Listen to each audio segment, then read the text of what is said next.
What's going on? This is Kareem Manuel. You're checking out part 2 of the making of Open Your Eyes featuring Plum. At this point in the story, I got the track from Juice. He's freaked it all the way out. It's amazing. I've laid down some rough vocals. We just have to get the right voice to finish out the song. And so I'm over at Mike's house and we're talking about who it could be, who could do it. And over the Sirius satellite radio station, the voice of Plum comes on and I'm blown away. And so we're like, let's just ask her to do the song. Then I start thinking, she's a Dove Award winning, chart topping singer-songwriter. There's no way in the world she'll be a part of this song. But this is Until Forever. I put a lot of work into this album. I at least have to try, right? So Shot in the Dark, I put together this 3-page email explaining who I am, what the song is about, what I want to do, why she'd be perfect. And I hear nothing. Months go by, I'm sending email after email and nothing. And then one day I get an email back and it's them and they're saying they love the song. They want us to come and meet up with Plum and with her producer, some guy named Matt Brownlouis, and work on the song. So we're about to go to Nashville.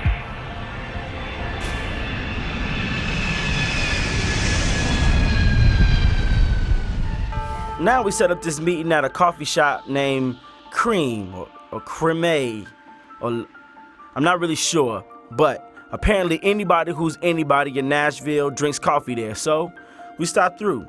We basically go over details, ideas, laugh a little bit, and we set up how we're gonna work together on the song. And the next time we come, we're gonna be in the studio with Plum. So fast forward 2 months and here we are in the studio.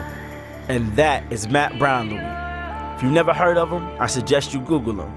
He's worked with people like Chris Tomlin, Michael W. Smith, Stephen Curtis Chapman, and a bunch of other artists.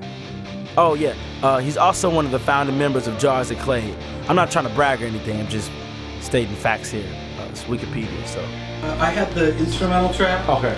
And the regular track. Great. So, and what we did too is we just worked against just a section, thinking that you'll probably, or whoever you're working with, will probably take stuff and move it wherever you need to. Absolutely. So that's kind of, so like we put in some guitar stuff, we put in like a couple drum kind of things, like not just like some stuff like that, that you can cut and kind of move wherever.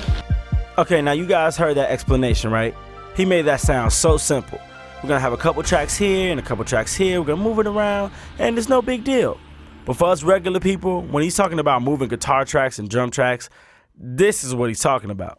And we knew too there was like different sections later on that were similar, that maybe had like same chord structure, but that had different things going on. So then we just decided to work, we're like, let's just work right there, but just against the instrumental track. So we had an instrumental track.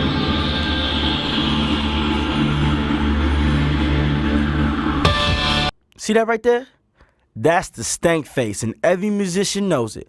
When you hear something so amazing for the first time, you end up scrunching your face and looking like somebody just let it go in the room.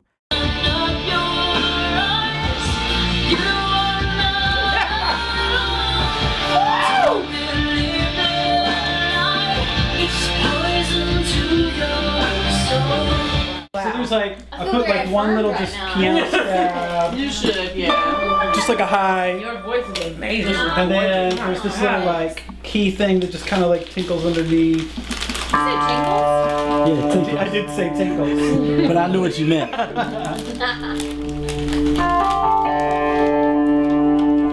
And that's kind of like a Plum kind of sound, like to have that kind of stuff. And then there's another like even kind of darker layer. So then all those together kind of get this like orchestra guitar. Yeah. You can cut them up and like move them into different sections. I could, or I could just leave them like that, I right? could do like that, whatever. And then I threw down just like a couple little drum kit things. These are just like supposed to be kind of live-ish. Took our song to a whole nother. We were talking about how cool the track was. Like, oh, the track's what you awesome. said is just really, no, tracks has been fun to add to. And I mean, I just tried to like loosen some layers, and then we were just trying to think of like, you know, I mean, we've had lots of killer ideas about trying to, you know, how do we find the right kind of call and response to what you're saying and doing. You know, Like, and do we've I added. act like I'm God's voice, or do I just, am I a female resonating? Like, am I angry too? All right. Like, What did you guys decide? Because it feels like to me that is almost it doesn't specify, which I think is great. It's like, Yeah. you know, because in the stories, like, you could just be somebody else on the path with me, like reminding me, like, hey, you know, it's not over. You could be the voice of God. You could be a memory. Like, I like the fact that it's not very like I am God telling you. Or for somebody else, it could totally, like, as I listen to it, like, yo, God's reminding me that I'm not alone. Like, I just love the fact that it could differentiates that already. Like, it could be, but it's also a girl singing it, so maybe it's not. But it felt like a positive, like, you're so frustrated. Thank you. And just saying, like, open up your eyes, you're not alone, I'm not gonna leave No, you. it's beautiful. But it's also not saying, like, it's okay. Exactly. Like, it sucks right now, what you're going through, and it hurts, and it's scary, and you're angry, and I don't know. We also talked about these because we even said, I forget how I said this, but I was like, in your lyric, you're saying, where are you? I don't feel you anymore. I can't hear you. I don't see you. I'm frustrated.